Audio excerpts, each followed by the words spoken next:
Welcome everyone to today's webinar. I am Laura Lubbers and I'm the Chief Scientific Officer of CURE Epilepsy.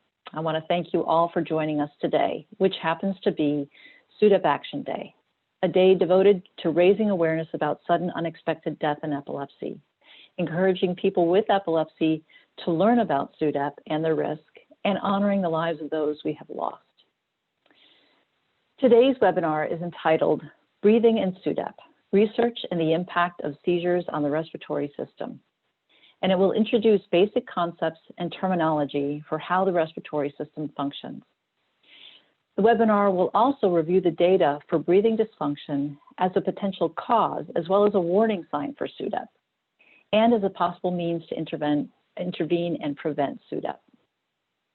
You may have noticed that we have updated our organizational name and logo, which is a recognition and reinforcement of who we are and who we have been for the past 20 or more years. An organization that is single-mindedly focused on finding a cure for epilepsy by promoting and funding patient-focused research.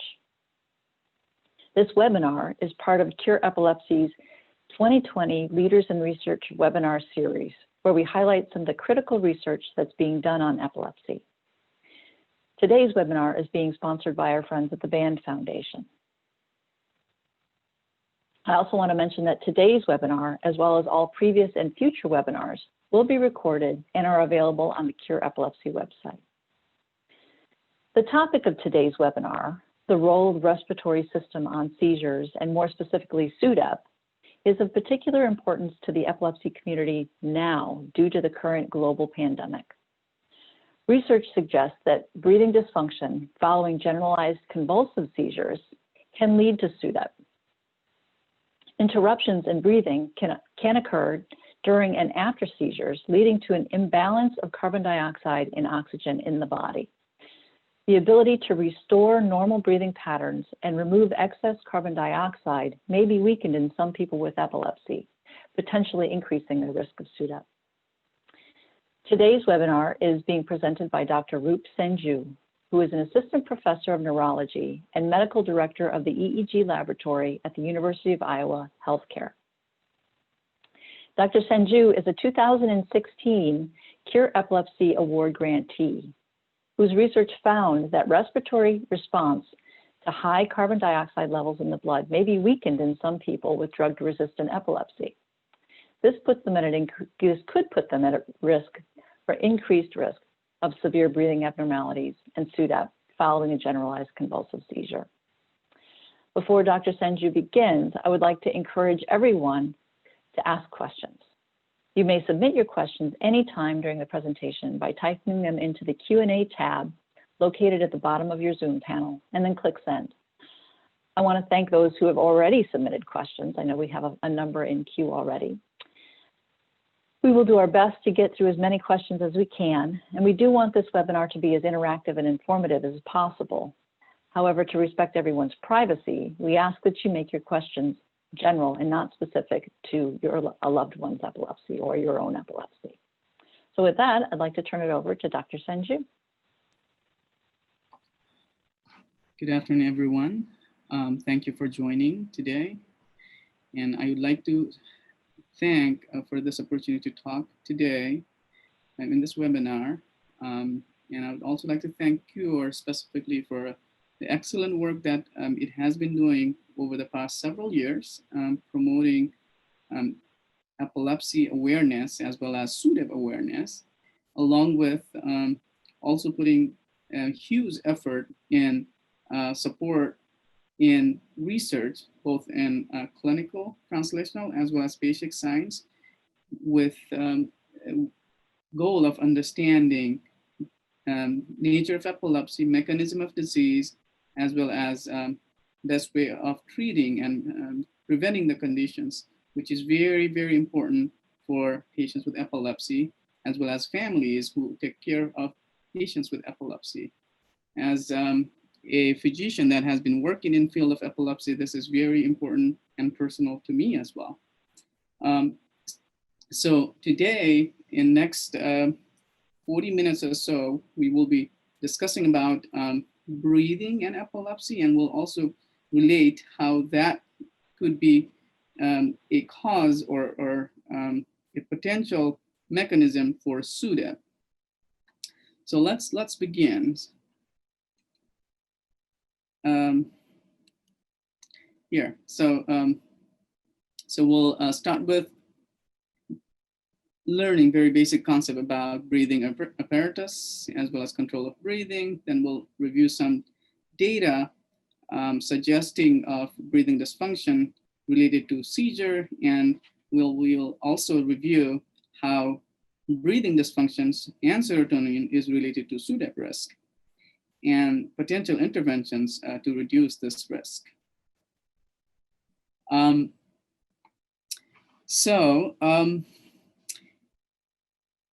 It turns out we know oxygen is one of the essential elements for us to sustain life in Earth. And we need oxygen to burn our food, to get energy. And by byproduct, we get carbon dioxide, which is a gas, which is mildly acidic. So if you are a single cell as a living organism, life is very simple. You get your oxygen from air by the process of diffusion, and then you get rid of carbon dioxide, again, by the way of diffusion back into the air. But because we are very sophisticated organism, our system to handle oxygen and carbon dioxide is also very sophisticated, which is primarily a complex interaction between our heart cardiovascular system and our breathing system.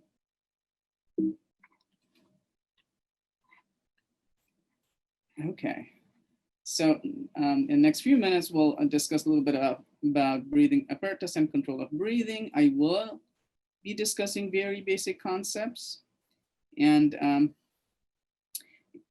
I would like to apologize for those who already know this information, but because there is a likely very wide understanding of these concepts in the audience today, I think learning very basic concepts would be very beneficial for many. Okay, so we've been equipped with organs to breathe, and mainly the apparatus for breathing consists of airways and lungs.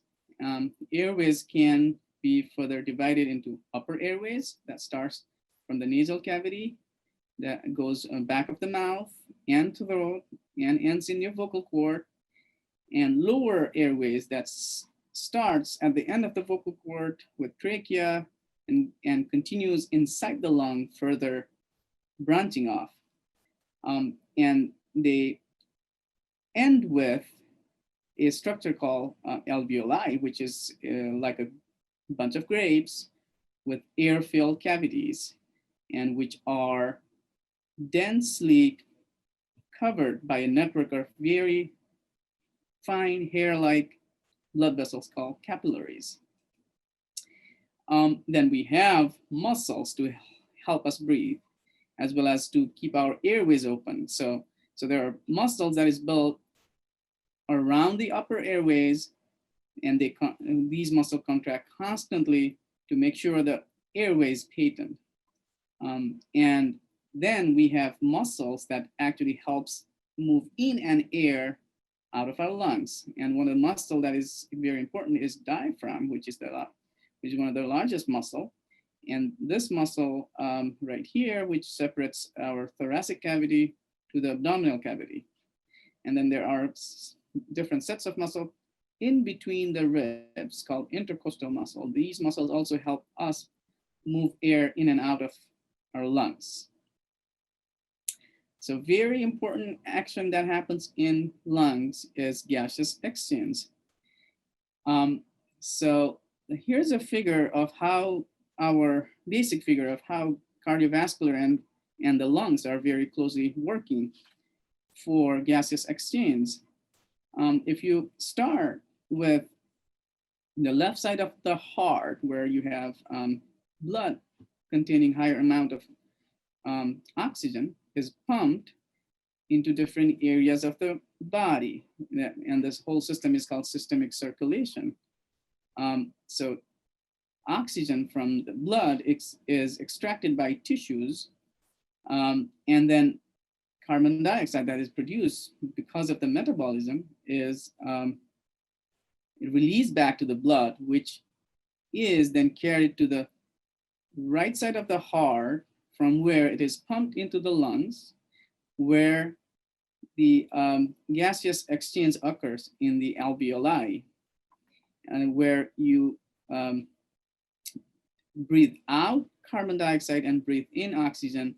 Hence, the blood enriched oxygen is then pushed back into the left side of the heart to complete the circle. So you could measure this oxygen content by either by invasive, by puncturing your artery. The normal arterial oxygen content is between 80 to 100 millimeter of mercury. You could also measure by non-invasively using a pulse oximeter, using a probe in your finger, and it gives you a number, which just generally tells you how much of the hemoglobin is saturated with oxygen. And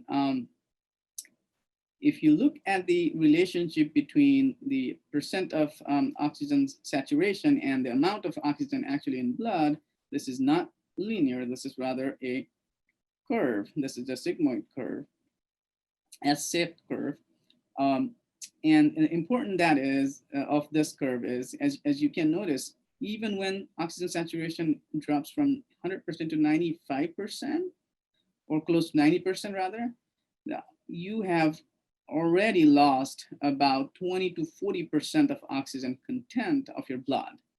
So, and it further go down very fast as oxygen saturation goes down. So this is a great non-invasive tool, but this again may not be a very accurate tool to measure oxygen content of blood. However, on the other hand, our handling of carbon dioxide is very neatly related to how much you breathe every minute. As this graph shows, as we have carbon dioxide level, which is tightly controlled between 35 to 45 millimeter of mercury in our blood, if the carbon dioxide rises, in compensation, body tries to breathe out carbon dioxide to get rid of excess carbon dioxide. So that's why you're going to be breathing faster. And if the carbon dioxide is pretty low, your breathing rate or alveolar ventilation would also goes down. So it turns out this is very handy mechanism also to maintain our body pH, which is usually controlled between 7.35 to 7.45, a very small range where our body has to function or function optimally. Any deviation from these levels could cause dysfunction, and severe abnormalities actually could also lead to death. Well, let's talk a little bit about control of bleeding. So it turns out, whether you are aware or not, we breathe more than 20,000 times per day. And we have great ability of control of breathing for different activities. For example, singing, talking, eating, exercise, so forth and so on. And the question arises, how do we do it? So to understand that, I think I'm going to introduce the very basic concept of the breathing control here. So we have breathing areas, important breathing areas in back of our brain or brainstem, which is the main area where a breathing rhythm generates. And higher centers, as we have just discussed, talking, singing, eating, sometimes emotion, fear, anger, these can directly affect how the breathing areas work. It also gets input from different sensors. One of the very important sensors includes chemical sensors. And of those that it contributes mostly is carbon dioxide, pH, and oxygen. And these sensors are present in big arteries as well as brainstem. Along with chemical sensors, there are also mechanical sensors that are present in lungs, muscles, joints, which also send signal to the breathing areas in the brainstem to modulate how fast or how slow this breathing should occur.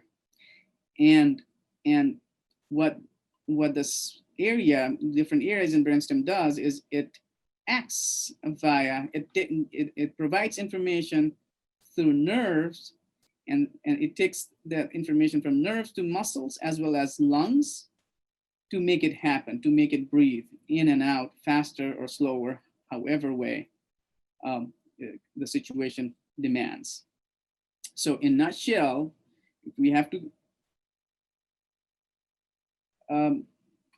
summarize, so we have higher centers that provide cortical drive, which is the drive that you have when you are awake. So when you're asleep or comatose, you don't have this drive for breathing.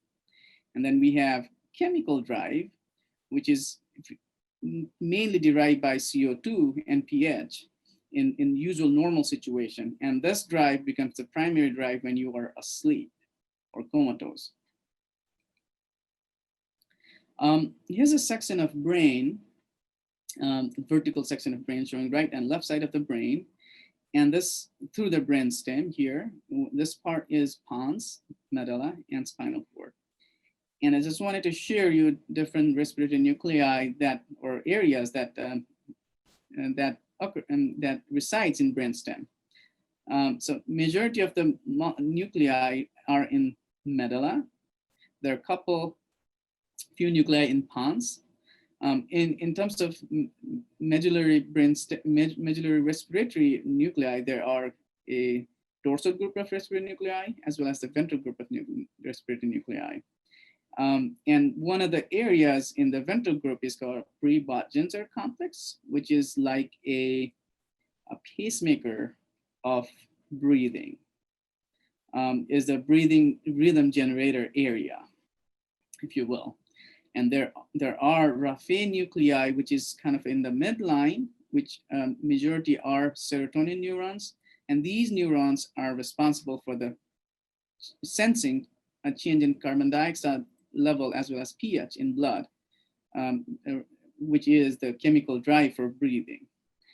And these nuclei interact with each other, as well as they also get information from higher centers as well as serotonin neurons for chemical drive.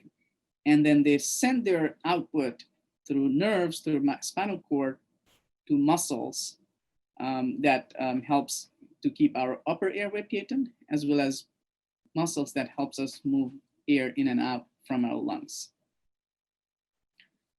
So let's talk a little bit about how evidence behind breathing dysfunction during seizures. Even before, I think, moving into that topic, we should talk a little bit about how do we actually monitor breathing during studies. We can do as an outpatient, but in patient with epilepsy, mostly we're talking about video EEG study inpatient, while they're also getting information for breathing as well. So you can have lots of different sensors around your body. So A is showing the EEG electrodes, all these three. B is this is a nasal cannula that measures airflow and pressure through the nose as you breathe in, breathe out. Then you have this belt here around the chest, which is C, to measure the chest effort or movement of breathing. Similarly, D is the abdominal effort belt, which again tells us breathing movement during effort of breathing. And then E is the pulse oximetry, which again gives us information about oxygen saturation and pulse. Let's review some important terminologies that I would be using during the remaining of the talk. So first thing first is apnea. Apnea just means there is no breathing. And it could be one of these three types: obstructive, central, or mixed. So if you want to focus on this graph here, We have tracing showing airflow and thoracic movement, and indication of upper airway occlusion or attempts to breathe. So what happens in obstructive apnea, if you're reporting, is because there is obstruction in upper airway, there is limitation of airflow. So you don't see airflow here, which is kind of flat. But because the breathing is still happening, or the effort is still going on, you could see the movement or the waveform in the chest, a thoracic movement on this tracing. In central, there is no movement and there is no airflow, meaning even though there is no airflow, there's no obstruction, there's no airflow, there's no attempt to breathe. So the problem usually is in the brain stem or the breathing center. In the mixed apnea, there is a mixture of both these phenomena, where there is partly obstruction of airflow and at times there is no effort at all. Okay, so then there are a few other things I would like to understand. Ictal means during a seizure. Post-ictal means after a seizure. Interictal means just in between seizures. So it turns out breathing abnormalities during seizure is not a new thing. It was actually described by J.H. Jackson, dating 1899. And he is considered to be father of modern epileptology. So he described patients as well as monkeys turning blue during seizures. But until not recently, we're focusing now or being more aware of breathing abnormalities during seizure. So even with a focal seizure, breathing abnormalities can happen. And ictal central apnea with oxygen saturation less than 90% can be seen in almost 1/3 of the seizure when they are monitored in epilepsy monitoring unit. And in 1 in 10 seizure could have mixed or obstructive sleep, obstructive apnea due to seizures. Ictal central apnea longer than 60 seconds is less common and in about 1 in 16 patients, but when that happens, is often associated with even severe desaturation of oxygen with less than 75%. And it's known now, apnea occurs more commonly with temporal lobe seizures than seizures from other areas of the brain. Carbon dioxide is often elevated when there is less than 85% of oxygen saturation during focal seizures, and almost invariably after generalized convulsive seizures or GCS. And some patients have severe and prolonged elevation of CO2 level after GCS with no proportionate increase in breathing effort. So this lack of increased breathing despite elevated CO2 level, which should provide a chemical drive to breathe, suggests there is a defect in chemical drive. So let's talk about possible mechanisms how seizure can affect breathing. One of the study I often quote is this study where our neurosurgeon, Dr. Deloy, here in University of Iowa, noticed very interesting findings in one of the patients that had intracranial EEG monitoring for surgical evaluation. So this patient has lots of electrodes, mostly on the right side of the brain, in the frontal, temporal, as well as in the inner side of the temporal, including amygdala.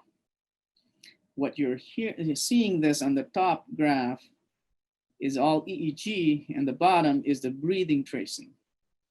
So he noticed that when seizure started, this seizure was on the right frontal area, breathing was occurring normally up until the point where the seizure spread, where you can see this time here, when the seizure spread to the left amygdala, then breathing changes started, and after a little bit, there was a period of apnea.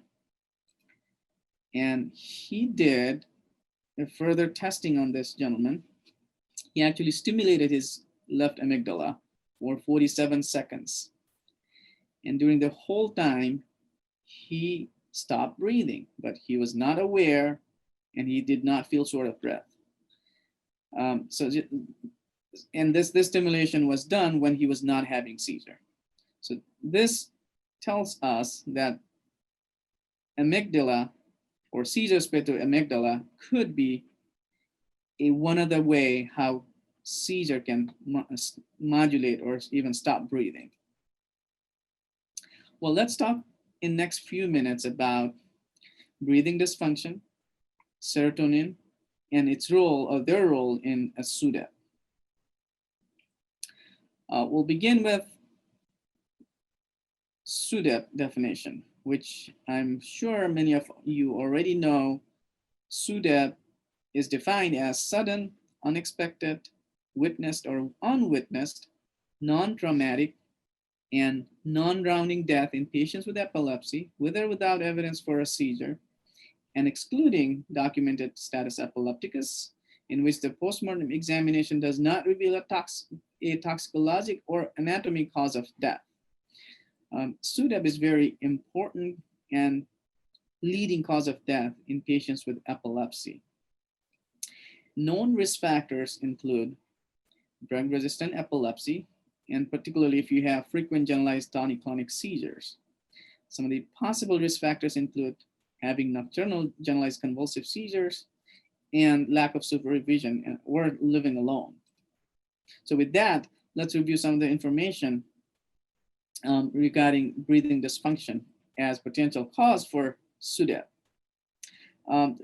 Although we don't understand exact mechanism of SUDEP, I think it's a mixed bag of different things, but more and more studies suggest breathing dysfunction is likely a primary cause for SUDEP in many SUDEPs. So there are animal models of SUDEP or seizure-induced sudden death.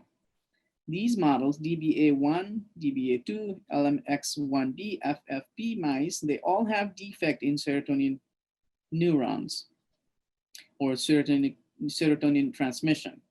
And they all exhibit breathing arrest after seizure, induction of seizure, and they all die.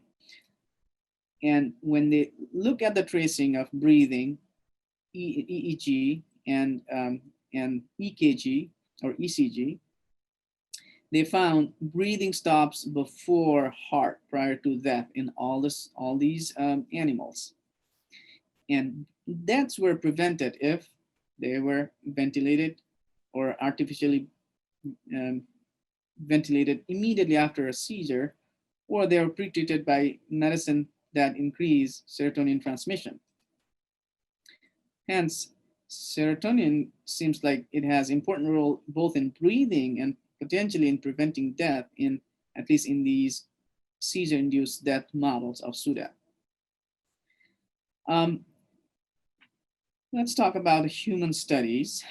One of the only study I would say that looked at 160 epilepsy monitoring units across the globe and collected all the people that died of SUDEP and evaluated their breathing and heart and other things happened during the death or prior to that. They found very interesting phenomena. So they had 16 SUDEP, 14 actually died at night, and 9 of those people had tracing where you could look at breathing as well as ECG. So each block here, so the first block is breathing, second block is ECG on each patient here. And you can see that on each patient, the blue bar is terminal apnea or terminal stopping of breathing. And the red bar is terminal asystole or heart stop. So in all these cases, breathing stopped before heart prior to death. In a different study where investigators studied patients admitted to epilepsy monitoring unit and look for central apnea that happens after the convulsions over. So they found that some people have post-convulsive central apnea, and that could be of varying length and severity. In 2 patients, though, they occur concurrently with loss of heartbeat or asystole. So likely near SUDEP, but they were near SUDEP because they were able to recover back, so they didn't die. However, 1 patient died of SUDEP during the follow-up at home. So these data suggest severe breathing problem following generalized convulsive seizure is likely a biomarker for SUDEP. Let's review evidence behind the role of serotonin in seizures in human studies. We do not, unfortunately, have lots of data for this. There are a couple smaller studies. One is actually a multi-center study. Both are retrospective studies, so going back into the chart and looking at the data and trying to find information about them. So they found seizures in patients taking serotonergic medicine had lower occurrence of ICA or ictal central apnea and had relatively smaller seizure-related drop in oxygen saturation. There is a study actually measuring serotonin level in blood before and after convulsion, and they found that people who had higher amount of serotonin level in the post-ictal period following a convulsion compared to their baseline or before the seizure, they tend to have no post-convulsive central apnea compared to those who had less amount of serotonin elevation after convulsion. Again, suggesting serotonin may be protective against apnea during seizure. And very interesting thought that comes to our mind is, okay, we know now at least seizure in some way can affect breathing. But what happens with chronic epilepsy? Does it actually affect on breathing? It's reasonable to believe or hypothesize that repeated severe hypoxia or low oxygen level related to seizure may cause some structural or functional problem with control of breathing in the long run. But we have very limited data on it. And data comes from studies looking at brain imaging and postmortem findings in people who died of SUDEP. Researchers have found that midbrain and upper portion of medulla were relatively smaller in size in patients who died of SUDEP. Again, in a nutshell, it's unclear at this point if and how chronic epilepsy affects breathing or breathing center in the brainstem in the long run. Well, let's review our summary so far here. So we've discussed drives for breathing, which are cortical drive and chemical drive, which is mainly through carbon dioxide mediated by serotonin neurons in the brainstem. We've reviewed now breathing abnormality is relatively common with seizure, but severe breathing abnormality is less common. Breathing stops prior to heart in all documented SUDEPs in the study I showed you, as well as in animal models of SUDEP. And there is potential role of serotonin as a protection against breathing abnormalities or apnea. Severe breathing problem following generalized convulsive seizure is likely a biomarker for SUDEP risk. However, it can only be assessed in epilepsy monitoring unit. And some patients have prolonged rise of CO2 level without increase in breathing during post-ictal phase, suggesting a defect in a chemical drive for breathing. So from here onward, I will be talking about some of the research that I have been involved in looking at looking at the chemical drive of breathing, because it appears that there is a problem in some people. So this was not measured previously, and we could measure or quantify the chemical drive of breathing by measuring breathing that happens during rebreathing of CO2. So we actually had a protocol that was designed to test this, and we have a respiratory therapist that works with us very closely, and we have two rebreathing bags filled with 50% oxygen, 6% carbon dioxide, and balanced nitrogen. And what we ask people to do is to breathe through this closed system for a few minutes. As they breathe in and out through this bag refilled with 6% carbon dioxide, their body carbon dioxide level gradually rises, and we also monitor constantly about how their breathing changes, how their carbon dioxide level changes gradually over time, and look at the relationship between those two. And this we call is CO2 rebreathing test, or hypercapnic ventilatory response, or HCVR. And neat thing about this is it can be performed either at the bedside, in the EMU, or in outpatient setting. And we studied 68 patients and published this the findings in a epilepsy journal in 2019. So what we basically found was people have varying response on this test. Here's a person who has sort of a most average response, where this axis is carbon dioxide, this axis is breathing that happens every minute or per minute. And as you see, as the CO2 rises in the body, gradually breathing increases. And this is sort of a pretty good. Second person is the one where the response was very robust, where a little bit of change in carbon dioxide led to really high change in the breathing.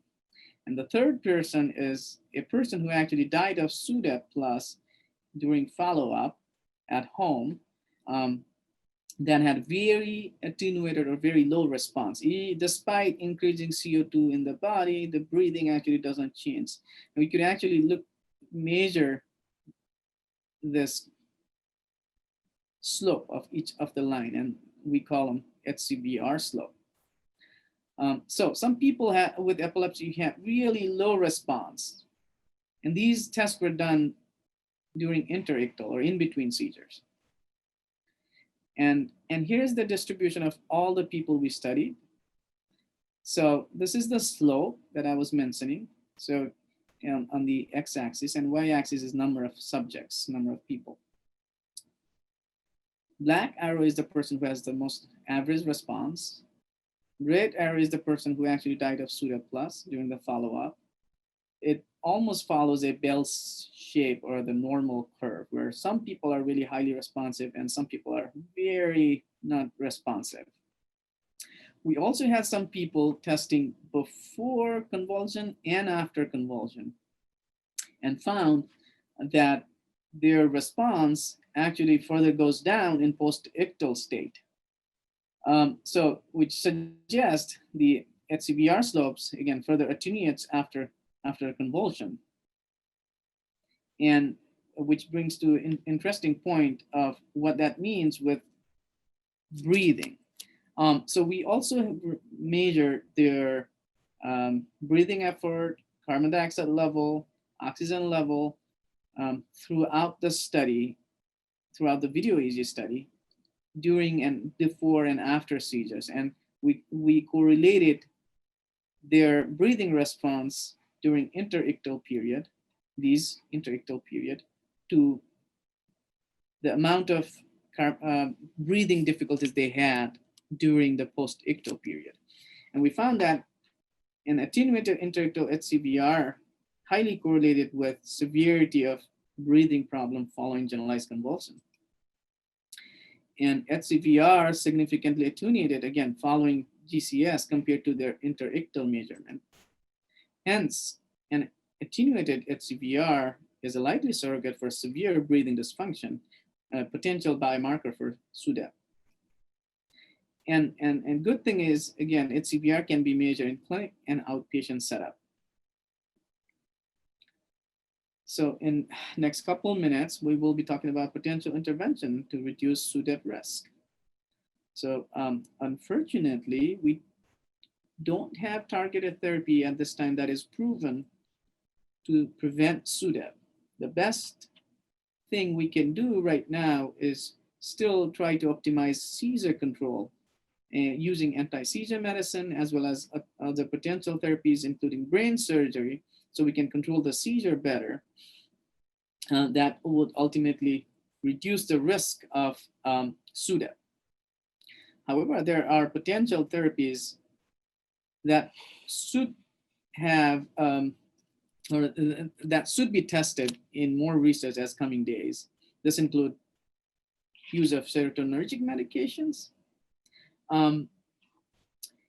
As we have reviewed already, there is potential benefit from serotonergic medicine in a smaller studies or retrospective studies, but there isn't a randomized controlled trial to suggest that actually this helps in preventing apnea or lowering seizure-related oxygen level or improving the chemical drive of breathing for these patients. And from a study funded by CURE, we actually did a pilot study looking at the feasibility of studying patients with epilepsy to see if we're even able to do the study of such kind. And we actually enrolled and completed the study, demonstrating it's feasible to do the study. At this point, we still need to work on further to do a more definitive study to prove if this helps or not. Second thing that is potentially helpful could be supplemental oxygen. There is limited study from human studies showing if you are giving supplemental oxygen after a convulsive seizure, the amount of oxygen desaturation during seizure is not as low, or not, it's not really, it doesn't go down, and the recovery is faster of the oxygen saturation. But we don't have strong enough evidence to say that that is the practice to be, or accepted practice at this time. And we, again, don't have evidence to say this actually helps to prevent SUDEP.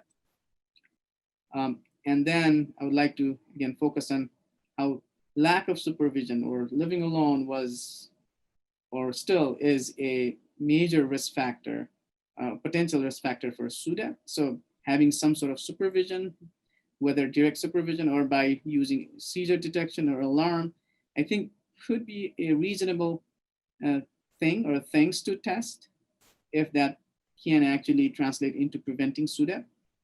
But for now, the best weapon we have is try to optimize seizure control using seizure medicine, as well as other therapies. If surgery is something potentially helpful, should consider surgery. Okay, with that, I would like to thank my research team, particularly Dr. George Richardson and Brian Gelbach, who are my mentors, as well as collaborator Mark Granner and Patrick Tenyai, as well as Harold, who's our respiratory therapist doing all the studies, and Deirdre Dragon, who's our study coordinator, who is on top of things that we need to do to make sure the study runs smoothly. Well, thank you, everyone. With that, I think we should open up for the questions. Yes, thank you, Dr. Sainju. That was terrific. Again, if you have questions, I know there a number have come in already, but if you have questions, please submit them in the Q&A tab located at the bottom of the Zoom panel and click send, and we'll do the best that we can to get through them all.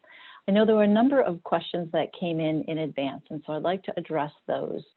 The first one is, can individuals with severe intractable LGS with multiple seizures die because of SUDEP during sleep, even with no presence of clinical seizures?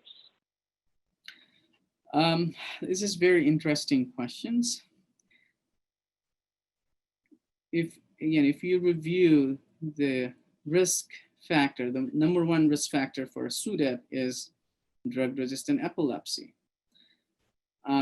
However, having tonic-clonic or convulsive seizure seems to be, in terms of types of seizure, amongst types of seizure, tonic-clonic seizure seems to be the highest in potential for causing SUDEP. But the question here is whether, if the patient is having non-clinical seizure, can there be increased risk of SUDEP? I don't think we know the answer fully, but it sounds unlikely. However, we're still learning a lot about SUDEP and SUDEP mechanism, so we still don't know the full answer at this time. However, it sounds unlikely given the evidence so far. Okay, thank you. Here are a couple of questions related to mask use, which I know is of great attention in our country right now and across the world. So what is the best type of oxygen mask to use after a seizure, and are they post-ictal? Number one, again, we don't know for sure. If we don't have strong enough evidence to suggest that we should be using oxygen as a therapy after convulsive seizure. We just have some evidence showing that it may reduce the amount of oxygen, or the lowest drop in oxygen. It may prevent drop in oxygen and may recover the oxygen level a little bit faster. But that does not tells us how it changes SUDEP risk. So again, we don't know that yet. We still need more studies addressing these questions. Okay. Here's another question, again related to daytime use of masks. What would be the risk for someone with a genetic seizure disorder to wear a mask for a work shift, 6 to 8 hours a day, for 3 days a week? Is there any mask that would be considered safe for such long-term use? Are there any challenges with using the masks that we're wearing today?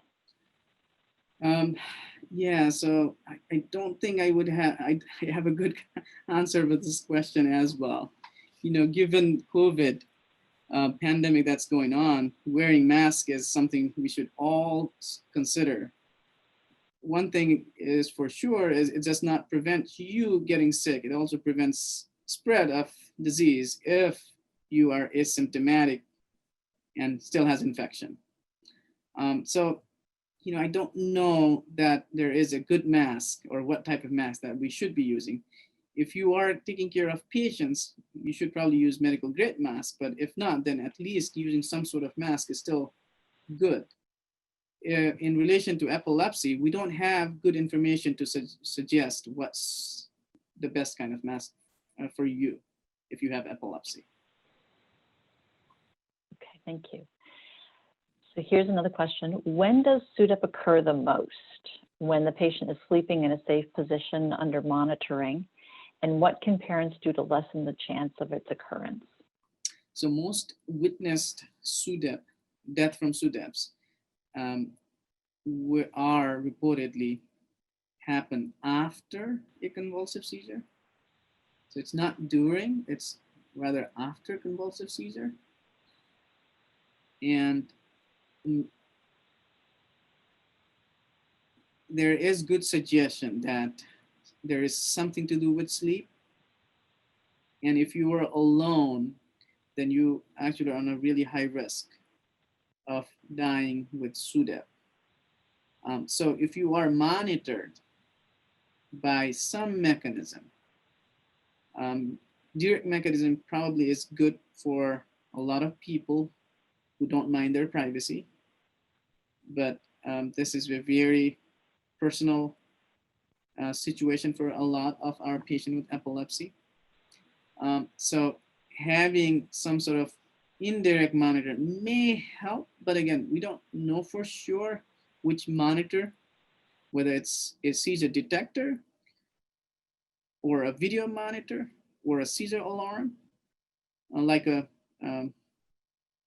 bracelet, or there is actually FDA approved device, a watch, Empathetica, that is approved to detect an alert system after a convulsion has happened. So we don't know, again, to the extent how much these interventions are helpful, but I want to highlight that's why we need more research, trying to get more information so we can have more intervention that is available for patients and families. What I tell my patient and their family is I would consider, based on the situation, individual situation and preference, having some sort of monitoring or surveillance is reasonable thing to try. It may not have to be a video surveillance. You may just sleep next door or maybe on the same floor. So data suggests, some studies suggest that when people intervene during or after convulsive seizure, sooner you go and talk to them or try to intervene in some way, recovery seems to be a little bit faster. Their oxygen recovery as well as their arousal seems to be a little bit faster. So it's reasonable based on the situation, but there is no single thing that is proven that we can recommend at this time. Okay, yes, absolutely. More research is needed. So here's another question. Do you suggest that people with epilepsy have a sleep study done to monitor breathing during sleep? Is that possible? Best thing for people with epilepsy is to take your medicine, talk to your doctor, how best you can control your seizure. Because again, we don't have a medicine to prevent SUDEP at this point, given all the potential we discussed. Best approach still is try to control your seizure best. Having said that, there is a good proportion of people with epilepsy that may have obstructive sleep apnea. So if you have some of the simple symptoms of potential obstructive sleep apnea, for example, feeling fatigue, lack of energy, headaches, or people actually witnessed you snore during sleep or stop breathing during sleep, I think that would be very reasonable time to evaluate for a sleep study and get it treated, because poorly controlled sleep apnea or untreated sleep apnea can worsen seizure and epilepsy control. That's very important information and actually addresses another question that was asked in the Q&A. Here's another question for you. Does a comorbidity of autonomic dysfunction increase SUDEP risk in epilepsy patients? We don't have much information about this yet. What we have is during or after convulsive seizure, some people can have really irregular heart rate or problem with blood pressure. How that translates into epilepsy, SUDEP risk is not clear. How common that is also not clear at this time. Okay. Will a pulse ox be a helpful alarm for people while they're sleeping? So again, it depends on the type of epilepsy as well as type of seizure that we're dealing with.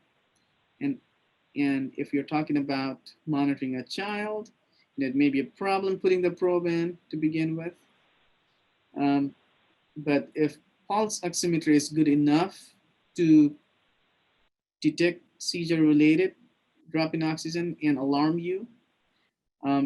It sounds reasonable to think about it, but we don't have a study showing that is what is very helpful.